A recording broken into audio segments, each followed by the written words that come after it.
Today we're going to remove a battery from a 2015 Nissan Altima. Alright, the tools that we'll be using today will just be a 10mm socket. I'm going to be using a short socket and a long socket. The short one to reach these terminals. And we'll start off with the negative. Then the long one to remove the battery clamp. We'll open this up and loosen this one up. This cover is actually not that hard to remove. It is being a nuisance for me. So there it is.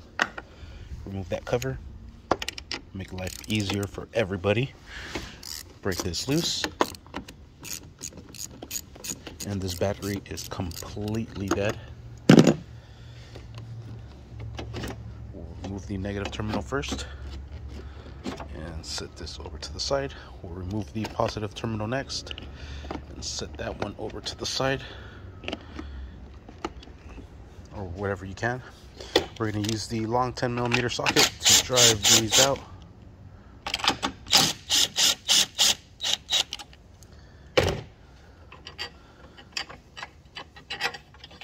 Should be able to remove that one. Oh, there's also another 10mm right here holding it down.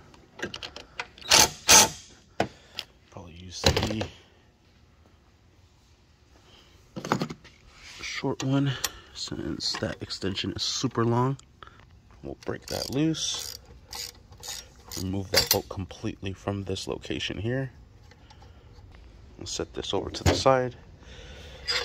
This one is loose. We're gonna have to take this one off.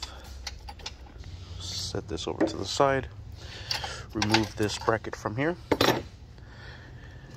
Move these terminals, and out comes the battery. Might need both hands. Alright, and this heat shield is super damaged, so I'm gonna just throw this away.